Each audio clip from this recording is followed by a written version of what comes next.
ఒక త్రాసులో నీ ఘనత ఉంది, ఒక త్రాసులో నువ్వు సంపాదించుకున్న న్యాయం ఉంది, ఒక త్రాసులో నువ్వు సంపాదించుకున్న కీర్తి ఉంది, ఒక త్రాసులో నువ్వు సంపాదించుకున్న పేరుంది, నీ చదువు జ్ఞానం అన్నీ ఉన్నాయి. ఇంకొక త్రాసులో ఏముంటుందట, కొంచెము బుద్ధిహీనత ఉంటే ఆ త్రాసు ఏం చేస్తుందట, తేలిపోతుంది, ఆ ఘనత పోతుంది, ఆ కీర్తి పోతుంది. కాబట్టి మనం ప్రతి విషయంలోనూ కూడా వివేకములుగా, వాక్యం రాయబడుతుంది కదా, పాముల వలె వివేకులై ఉండండి, పావురాల వలె నిష్కపటులై ఉండండి అని. ఆ త్రాసులో మన ఘనత తేలిపోతుందేమో, మన కీర్తి, మన యొక్క భక్తి తేలిపోతుందేమో గ్రహించాలి.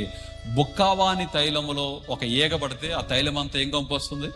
ఈ తైలం అనేది మంచి సువాసనిచ్చేది, కానీ ఆ సువాసనిచ్చే తైలంలో చిన్న ఈగ పడితే, ఈగ పడి చేస్తే ఎలాగైతే ఆ తైలం అంతా పాడైపోతుందో, చెడు వాసన వస్తుందో, అలాగే మన ఆత్మీయ జీవితంలో, మన నిజ జీవితంలో కొంచెం బుద్ధిహీనత, ఒక్కసారి మన జీవితంలో ఒక మచ్చ పడితే అదేమైపోతుందంటే మన జీవితానికి నువ్వు చేసిన మంచి పనులన్నీ పక్కకు పోతాయి.